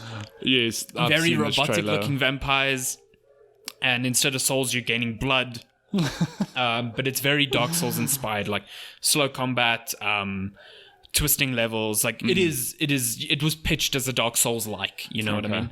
I also played this at E3. Pretty good. Oh yeah? I liked it. It's got a really cool cel shaded look. Yeah. And it's got a lot of anime bullshit. Like it's complete maybe that's anime what put him bullshit. off. I don't know. But yeah, it was meant to come out in September. It's now coming out at an unspecified date in 2019. Oh. The reason Bandai Namco says is because their playtesters liked it so much that they want to make sure that the game lives up to their lofty standards. But if the testers loved it so much, I thought it'd be done. Yeah. Then it's like, okay, ship it immediately. I honestly think it's a combination of that and like you look at September's release date, and you're like, holy fuck, and then you look to October and you're like, holy fuck, Red Dead Redemption 2. They're just like, nah, so like, no. Let's get it out. That is next such year. a funny spin. They're like, okay, maybe that is a legit on the nose. Like, definitely that's what happened. But if you think about it, just sit and think about it. We can't ship it now because our game testers love it too much. Yeah. And now we have to make sure we hit the standards. That makes no sense. Yeah. Yeah. But anyways.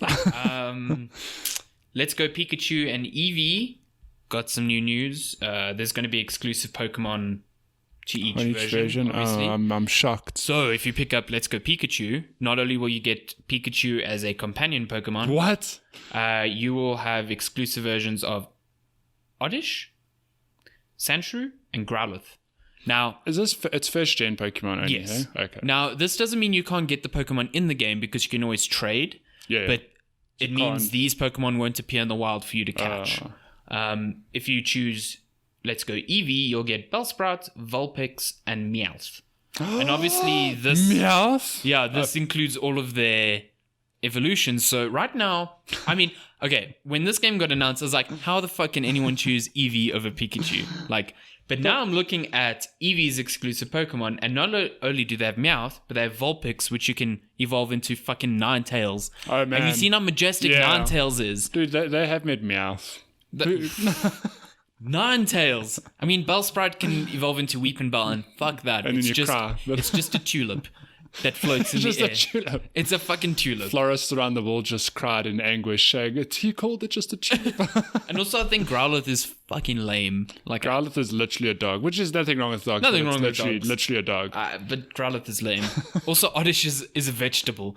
Like, this is... Okay, I'm going to go deep into this shit. I'm going to go deep into this because there's always the arguments of the three main Pokemon. The Charmander, the Squirtle, and Bulbasaur. Okay, now think about it. There are people in this world that will say Bulbasaur is the best pick, and they are wrong. But because he's also a vegetable. He's a vegetable, but all he evolves into is a more off version of himself. So it's like, you've got Bulbasaur, which is the perfect green cabbage. Yeah. Okay. He's like getting cabbage analogies here. He's a fucking cabbage, and as he evolves, it's like when the cabbage starts going off. Oh no! He just looks like an older, more whittled, gross version of himself. Oh, no. Like, what the fuck? How is he better? How is he your good pick? You have Charmander, who turns into a bigger red lizard, who turns into a fucking dragon. Yeah. And then you've got Squirtle, who turns into like this weird, like Wartortle is like really strange. But then he turns into this like turtle with cannons on his back. Yeah. And you want to tell me that purple whittled cabbage is better than those two? Let's just backpedal for 5 seconds here. Portuguese people around the world just disowned you because of your hate for cabbages, apparently. It's fucking ridiculous. How can people say that Ivysaur or whatever is better than Bulbasaur than a fucking cannon squirting turtle and a dragon? I'm not deep into Pokemon, so you're talking to the wrong expert. But if at face value, if I had to choose a version there, yeah, I agree with you. It would be is it the Eevee version? Eevee's looking real hot right now, even though Even though we had the poll and Pokemon, let's Oh, go man. Eevee. So hard right now. Pikachu, Wait, and man. what is the outcome of the poll? People said Eevee's the one? yeah, because they're wrong. I mean, if you base it just on Eevee and Pikachu, how the fuck can you pick Eevee? Sorry, I have to segue into this quickly. And people are like, oh, but she can evolve into different versions of different. Who gives a shit? You Pikachu know is what's the coming OG. up, right? What's coming up now? Is this the Tetris poll? Fuck off. People are wrong. It is a Tetris poll. People Because are wrong. the last time we ran a poll, I actually completely forgot about the poll. We said Eevee and Pikachu and Eevee won, right? Yeah, And you were like, that's they're wrong. all wrong. Okay. Yeah, they're all wrong. So based on our last episode and your apparent hate for Tetris, I was I like, don't hate Tetris. this is PR spin. You officially hate Tetris. I said it was a good game that I hate playing. Out of context, you hate Tetris. Oh my That's God. how this industry works now. Okay. So I said, let's settle this. So over on at Checkpoint Chat on Twitter, if you're not following us, please do, because you can vote in awesome polls like this. Said, let's settle this. Tetris, ? And the one option is love it with a little heart, or hate it with an angry face. Now, I was convinced, okay, yesterday evening I checked, only one person had voted for hate it, and it was you. It definitely was you. It was, yeah. It was you, okay. But now we're on 27 votes, and 85% of people say love it. 15% say hate it. So it means there's more than one person. Sweet. I'm not alone. So either you voted on your account and you got Shani to vote as well. I used the Checkpoint Chat official account. Amo, did you vote in the official account? You monster. I got access to the Critical Hit account. I voted hate with their account too. That was so good. Sorry. Okay, so back also, to... if you voted you love it, you're not wrong. You're just not as right. Just not as right. Yeah. Okay. So back to Pokemon here. So Eevee's looking good. Eevee's... That's funny because now you're saying you hated Eevee. You're saying Eevee's looking good. Yeah, but like Vulpix, man. No, but what is the new Tetris coming out? Oh, Tetris Effect? That looks fucking cool. You see, so that's you in a few weeks like, yeah, Tetris is a whisper, Tetris Effect. I mean, looking Tetris good Effect now. is like good music because the original Tetris has garbage music. Oh my god. And is in VR. Like, cool. Oh my I'm gosh, down. you're such a millennial. It's also made by the guy who made Lumines and Rez, so I fucking trust him to make a likes a good game Tetris called game. Lumines to begin with. Lumines.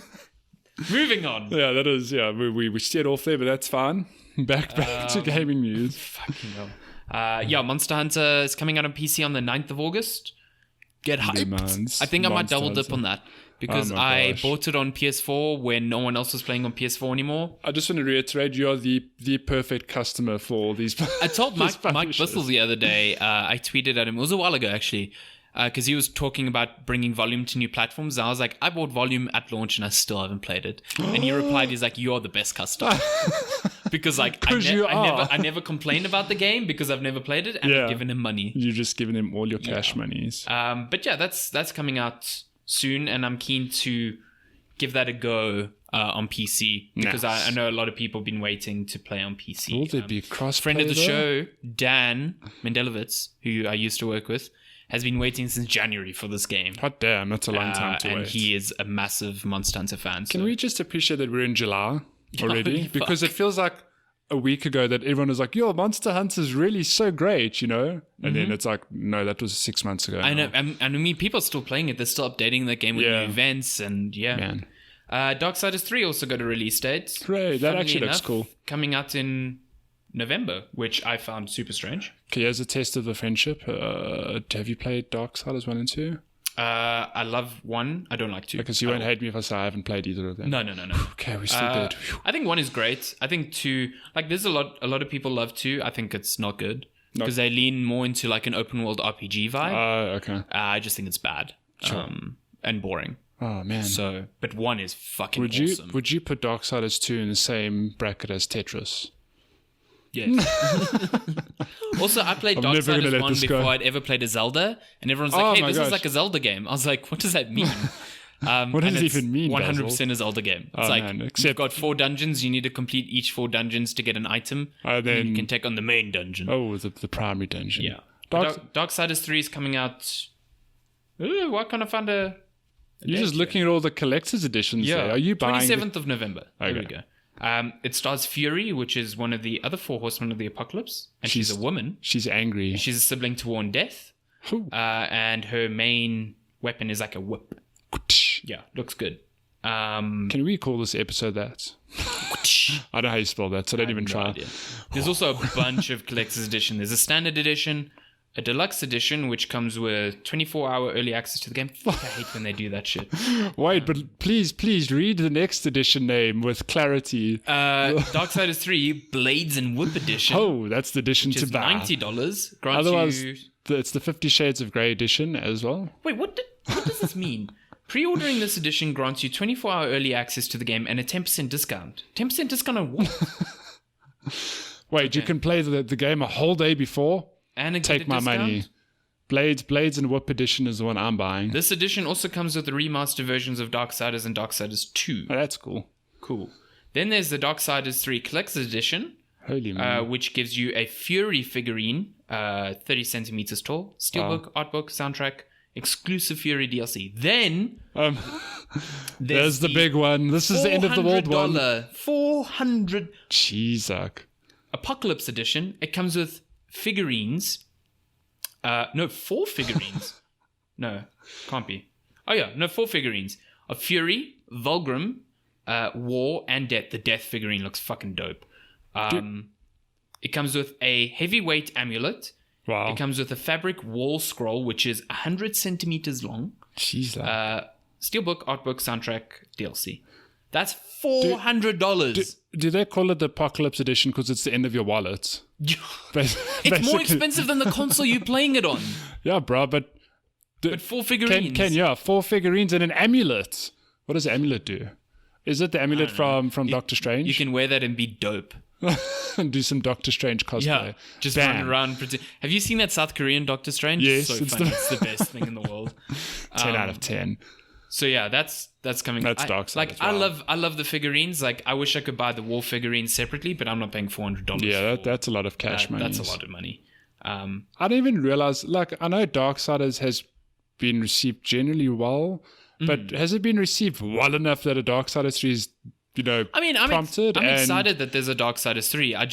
I think what they've shown of the game looks very boring. Yeah, no, but I mean, it's okay to be excited for Darksiders 3, but can they justify a massive edition like that? Like, will people buy it? I wonder who's going to buy. You have to be like a... Wait, who'll buy that? Nicola. Didn't he like the game? He loved the second one, yeah. And he hates on Zelda games. Yeah, he hates Zelda games. That son of a bitch. And he's going to be the guy buying the $400 Apocalypse Edition. I mean, Darksiders 1 is essentially a Zelda game, like through and through. So Nicola's good at lifting. You can lift his wallet into the sun with that Apocalypse Edition. I'm just scrolling through. So we already touched on Fortnite... Fort Life Season 5. Fork Knife. And we discussed a lot of the changes, so I don't think we need a... Nah. Oh yeah, this was a thing that happened on Thursday. Nathan Fillion is teasing something to do with Uncharted that is going to be announced just before Comic-Con, which starts next week. Yeah, and everyone thinks it's the movie. Everyone thinks it's like a casting decision for the movie. It's a movie. That series in terms of games has to be done. Yeah. Surely it has to be done. It's a movie. There's a new statue in the Overwatch collection of figurines. Which one? Based on Hanzo.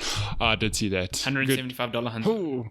A friend Garth, collector of figurines, his wallet is also crying right now, sobbing away. I'm still really sad that I never got the Tracer.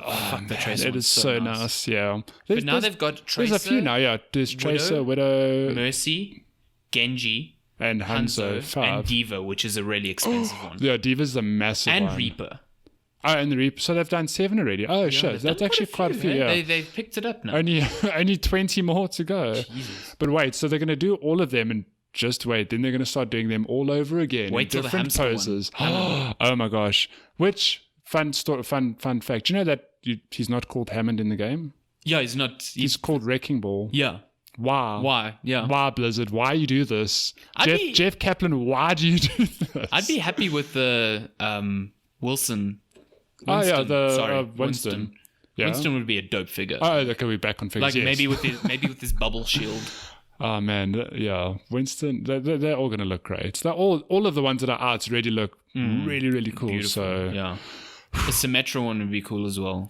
Oh my gosh, Metro! I'm just trying to think. Oh, May one would be awesome. A Zenyatta one with all these like they'll make him float. Yeah, I'd buy that.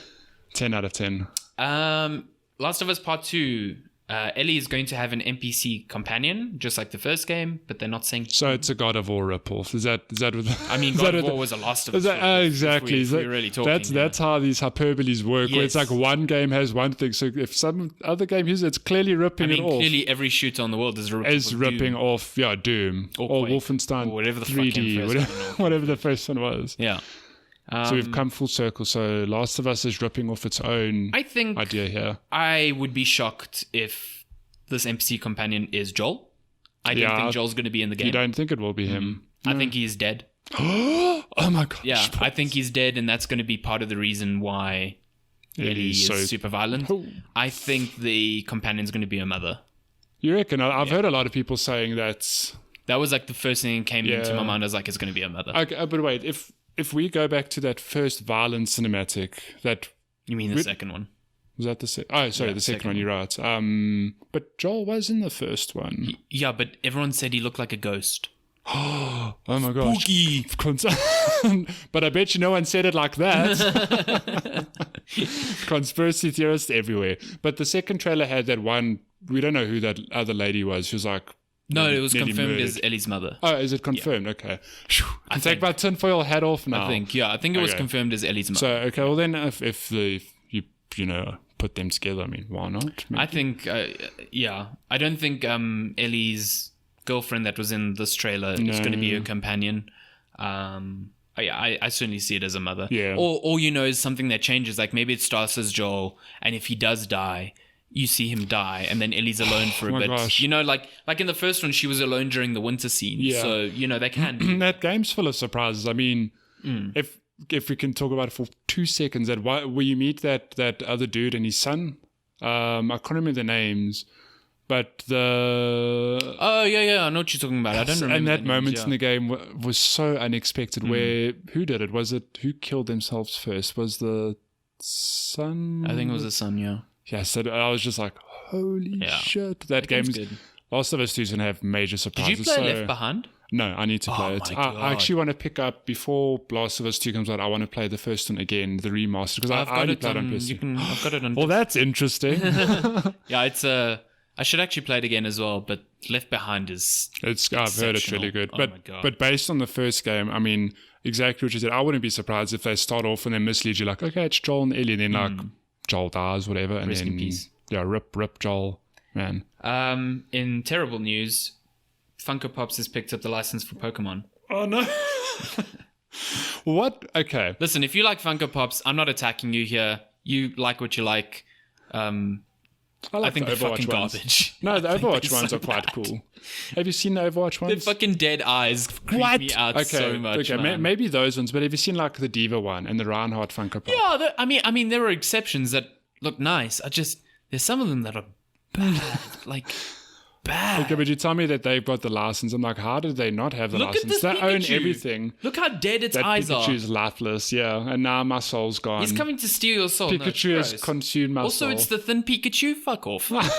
You want a fat Pikachu? Yeah, fat Pikachu is canon, man. Fat Pikachu's canon in the sky. How dare they body shame Pikachu? Do I need to do another poll? Don't make me put fat another Pikachu for life. I'm actually going to do a poll this week. Thin Pikachu.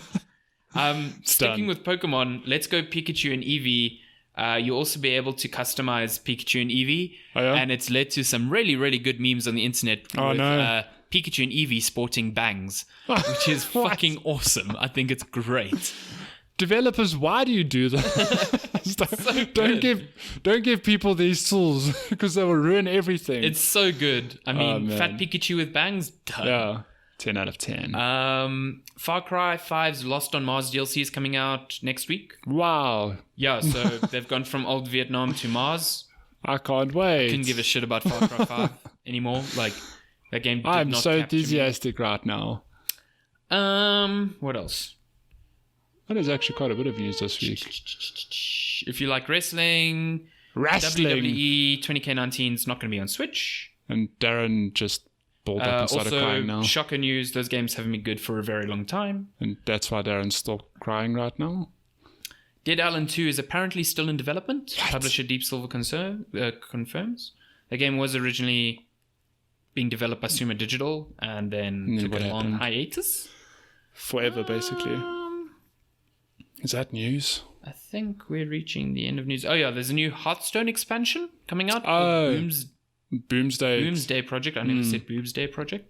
The Booms. Do you remember Dr. Boom? Do you remember that card? That bullshit card? No. I never played Hearthstone that much. But you would know this card because it came... I mean, it's an old card and it was around in the early days where he's a 7/7 card and he summons 2 boom bots or whatever they're called. Oh, fuck that card. Yeah, those 1/1 cards where they explode, they do 2 to 4 damage to random. Yes, I do remember So the expansion's based on that character.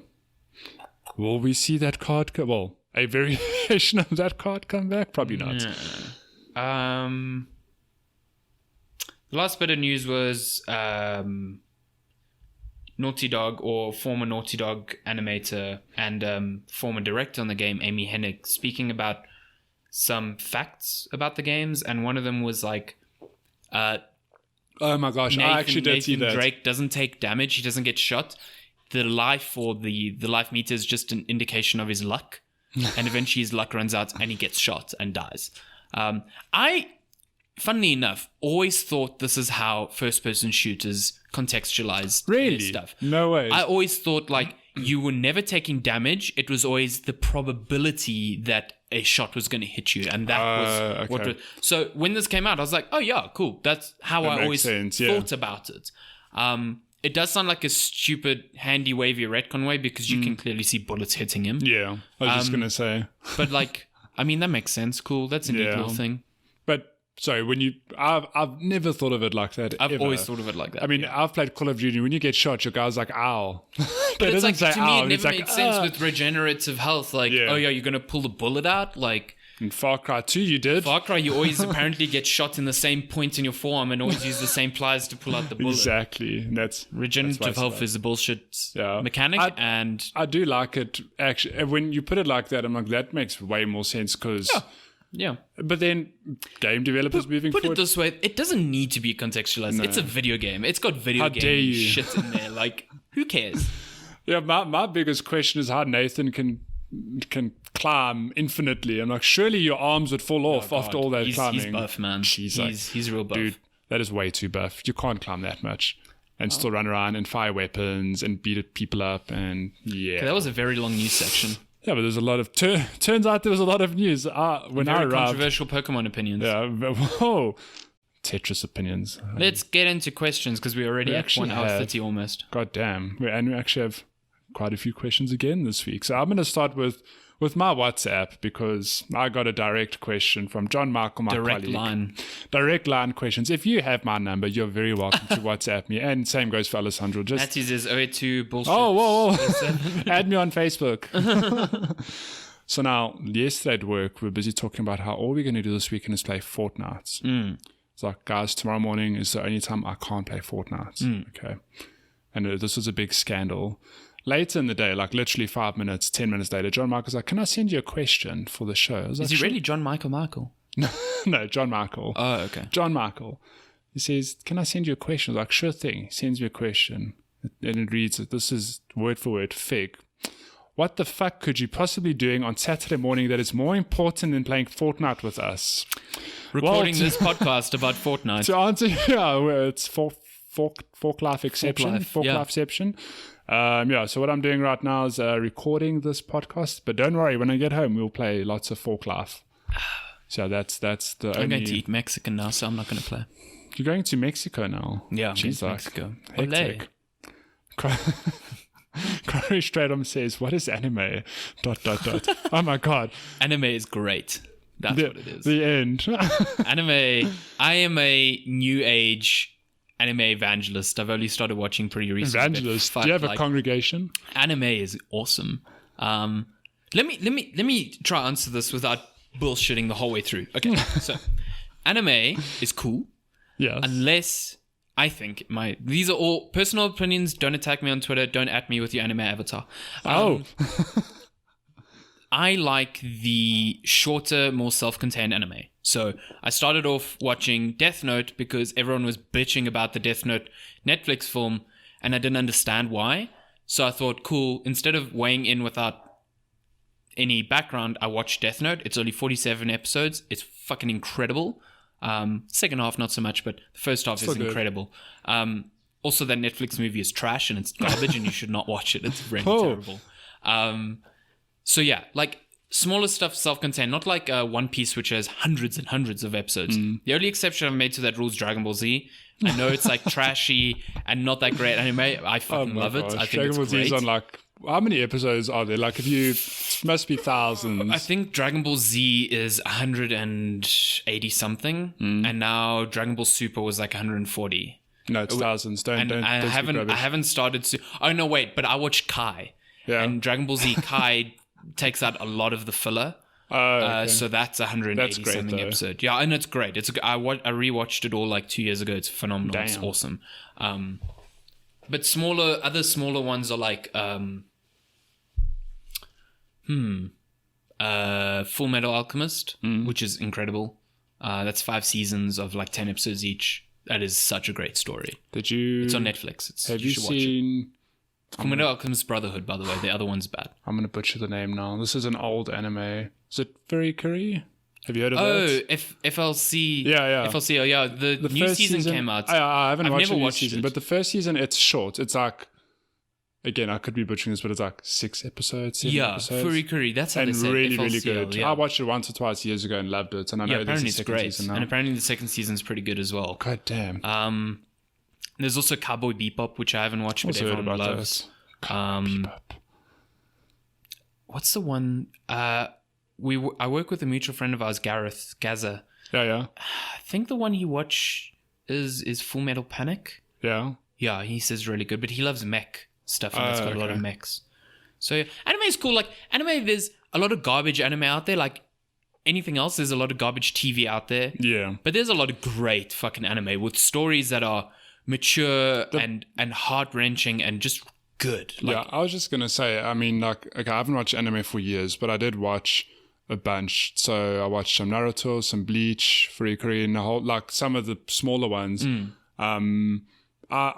is so not small, by the way, but yeah. No, but I enjoyed them for the most part. The only thing I hate about anime, which I think is across the board a normal thing, is filler.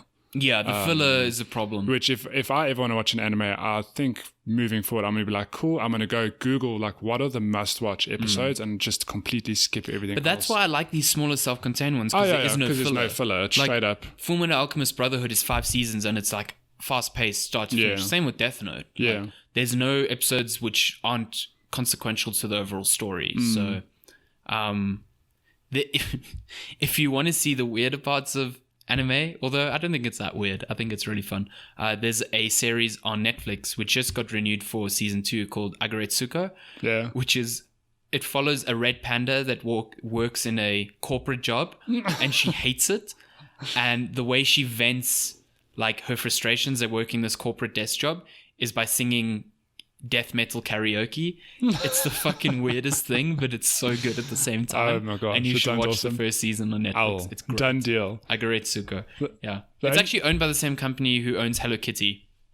Who would have thought? Who would have thought? The only other anime that comes to mind. Have you ever watched Excel Saga? No. Or heard of Excel Saga? Please tell me it's about Excel spreadsheets. No.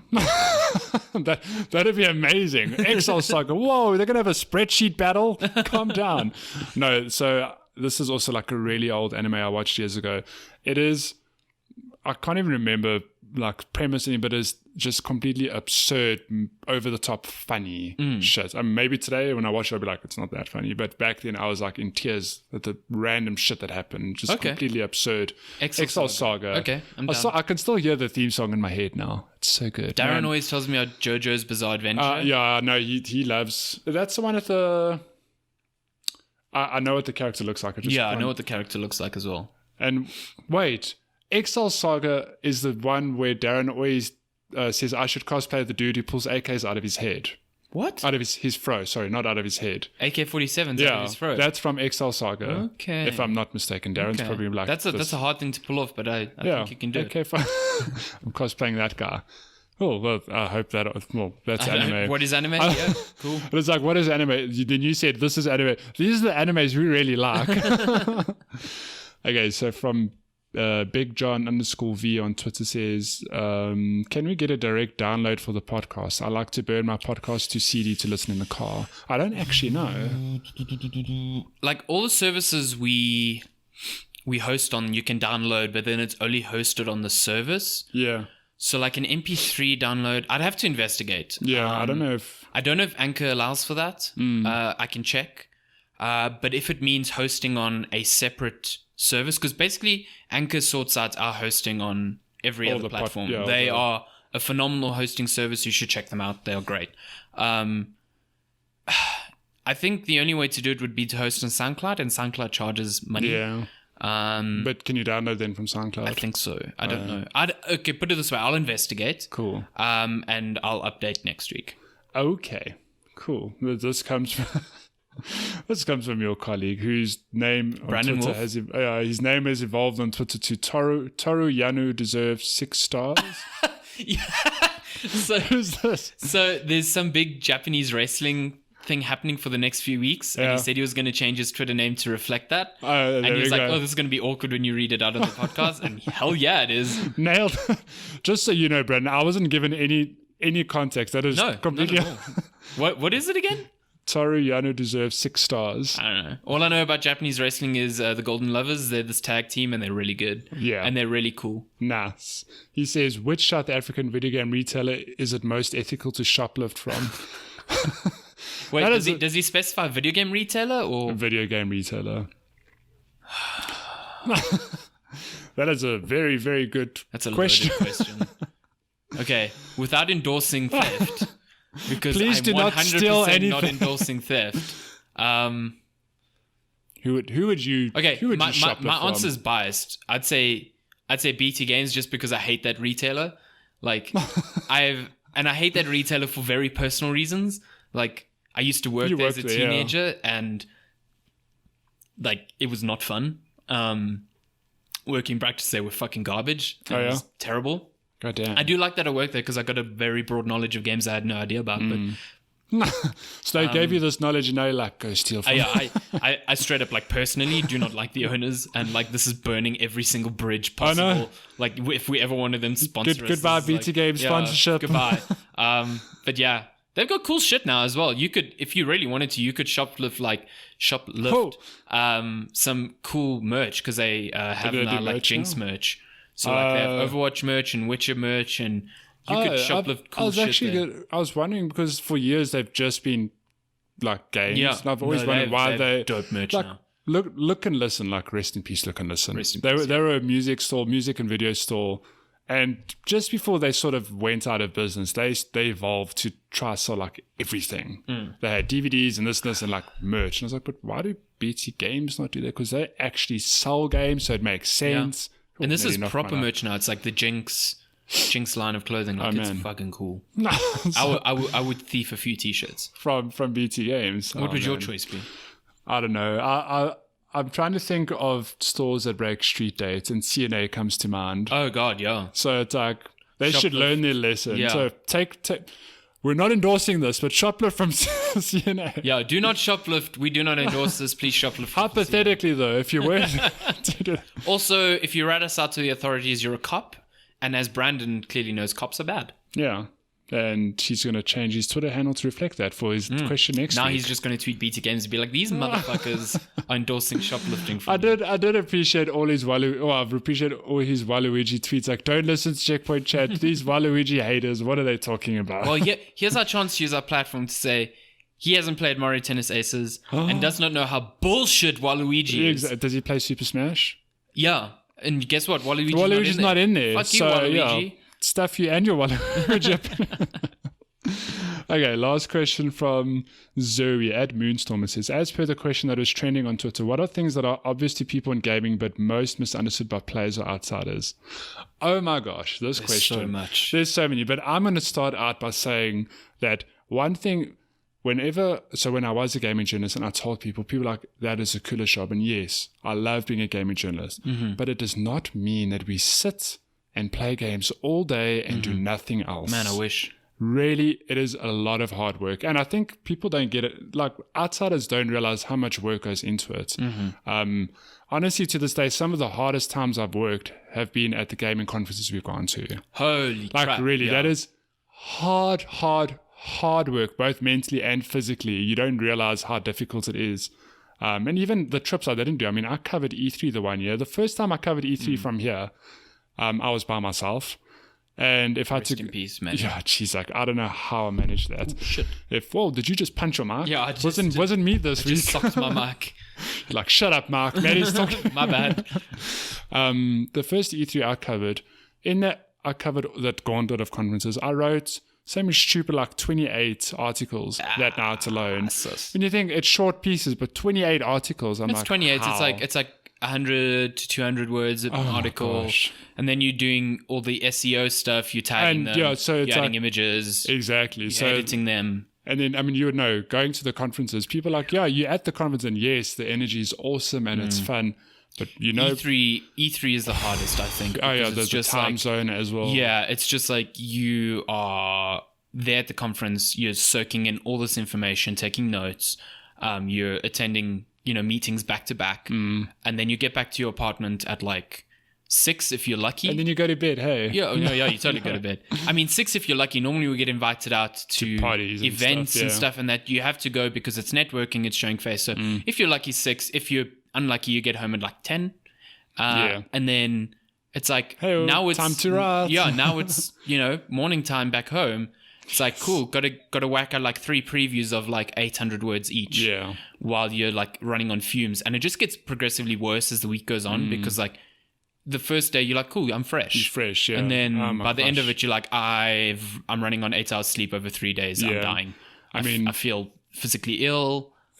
Yes, it is. Gamescom was hard as Yeah, fuck. Gamescom. That's. I mean, E3 is. I've done one E3. I've done 2 Gamescom, but both times, that whole week, collectively, you get like 8 hours of man. sleep. We 9 were- hours. We were It is difficult. we were getting to bed like 3-4 a.m. every morning and you getting wake up up at early, 8. yeah. Maybe. No, 7 it is usually. earlier, yeah. I remember the my very gosh. last day of Gamescom, I woke up and my eyes were in physical pain. Yeah. Like, you wake up and you're just like, I can't do this. And your headspace is so weird. Like, for me, it feels like I'm floating. Like I'm capable of rational thought, but I'm almost like out of my body because I'm so like out of it because I'm so tired. The last day of Gamescom, we had beer for breakfast. Yeah, which was a rookie mistake. That was a bad idea. Watched a bit of Dota, had some warm Yeah, we beer watched for some breakfast. international, yeah. But yeah, I remember that E3 I went to. We were at the one Microsoft event, and I was so tired. I just remember we had played a whole lot of games, and I remember sitting down and phoning Lenska and being like, I'm so tired. So exhausted. I'm so tired. Like, I don't know how I'm going to pull through tonight. I'm so tired. Just fucking smash those Red Bulls, man. Yes. Just And smash all the energy drinks. so and food. that for me is like one of the biggest misconceptions where, don't get me wrong, like I loved being a gaming journalist, and if I ever get an opportunity to do it again, I definitely will. But man, there are some times when you work your butt off, like really hard, and people don't realize that. Yeah, no, it's a hard job, and the other misconception I'd add to that is that it doesn't pay well. Yeah. Locally, it doesn't pay well. Overseas, it doesn't pay as well as it should. Yeah. So Given that the industry's massive. yeah, this is 100% a passion-driven industry, because 9 times out of 10, you're not getting paid what you should be getting paid. So you're relying on your love of the industry to keep your interest going. And, you and I are good examples. Like, I work at Critical Hit, but I also do freelance stuff for GameSpot because the pay is good in terms of the dollars. And I also work a full-time job, and I go to university to get another job. Like, full-time writing, I fucking wish I could do that because it would make my life 100 times easier. Yeah. And the same with you. Like when you were writing, you had to stop the writing purely because it was a conflict of interest because you were working with Sony's PR. At that time, yeah. But like you were writing a book while you were writing for Critical Hit. Like you were also doing stuff. Like, that's just the nature of the business nowadays. Yeah. There's very few people who do it. And the full-time. thing is, I was lucky in that my situation allowed for me to work that part-time gig. But under normal circumstances, like realistically, you can't really live on a salary like that. No. You need to, like, for you, for example, I know you're studying and you've got another job. And a lot of people locally, it's like they've got other jobs. It's very few exceptions where people actually just do it full time. Yeah. I don't know. Are there any other that I can fire off some quick ones just from a dev side of things. Number one, it doesn't matter how small a game is never inexpensive to make.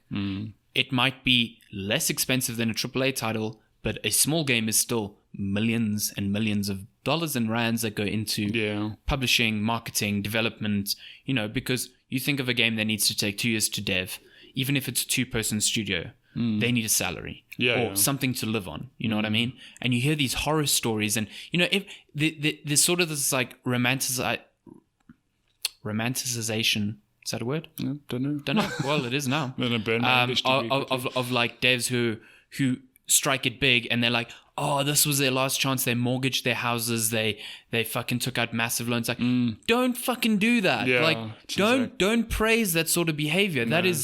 That is horrifying. That's risky behavior. The amount of stress those people must be under, and don't make that sound like, holy crap, they finally did it. They did this, because how many stories are there of people who do that and you never hear about them because their game never gets published? Games are never cheap, and the fact that games ever make it out the door is a miracle. It is it is magic. I don't, being in an industry where I'm able to see that actually happen, it is magic. I don't know how it works. I would love to know how big studios get their big productions out the door, because I'm working on small scale stuff, and it is a miracle that we get stuff done sometimes. What is the other one? QA is horrible. QA is not a job where you sit in front and play games. It is an indispensable, incredibly valuable skill for a studio. You should always have a QA. You should treat your QA developers with a lot of respect, because holy fuck, the way they find bugs, sometimes I'm just like, how? And it's like incredibly crucial to the process. I would never want to be a QA tester. Because it looks horrifying. Growing up, a lot of people like, I want to grow up and just play video games. For like, I want to just test games. Like, okay, you play the same level like hundreds, thousands times. Maybe, thousands of times. Horrifying. I would never want to do it. I thank every single person who is a QA developer in the world, because you are part of the reason these games come out, and you are often not given the credit that you deserve. Sure. Crunch is horrible. Overtime is a solid reality in game dev industry. Also, game devs, they're people. They have bad days. They have good days. Don't treat them like these robots that people often think they are, controlled by mega corporations. They are people. They have passion. Game programmers could also be getting paid a lot more money working at traditional software studios. They are also passion driven. Give them a break. Yeah. Have five. Goodbye. Just everyone be nice to each other. I think that's that's just that's just good life advice generally. It's good life advice. But those are just a few. That is all the questions. I don't think any came from an email. I checked yesterday. I didn't see nothing. I didn't see anything on email. No. But that is all of the things. We should start a Facebook group. A Facebook group for all of our one fan. Wait, no. Just checking. Just checking. Yeah. No, I think that's all of it. And should we? Yeah. Close I think out that was a show? Good long episode. Yeah, it was long. But Apologies, but I enjoyed it too. It's always a fun time. Yeah, it's a good time. Good times. This has been episode 15 of Checkpoint Chat. You can grab our episodes on Overcast, Stitcher, Spotify, Apple Podcasts. Our RSS feed is up on Anchor FM. You can also listen on Anchor FM. But basically every single podcast service you can possibly think of, it's there. If we're missing one and you desperately want us to get on one, please let us know. Just like Big John V. Yep. He wants a direct download. I'm going to investigate that. Don't know if it's possible. Not promising. Going to try. See. Yeah. But yeah, if there's anything missing, let us know. You can contact us on our Twitter account at Checkpoint Chat. Checkpoint Chat. You can email us at checkpointchatpodcast@gmail.com. Please leave ratings if you really like what we do. Please leave ratings even if you don't like what we do. We want to see your feedback and criticism. Remember, warm fuzzy feelings for me. Warm fuzzy. Matty lives on warm fuzzy feelings. I do. So he needs them. Please give them to him. And power me through to next week. As always, we appreciate your questions. I really love that we're getting consistent questions. Great stuff. Thank you, all of you, for your support. And this has been episode 15. Goodbye. Goodbye, Felicia.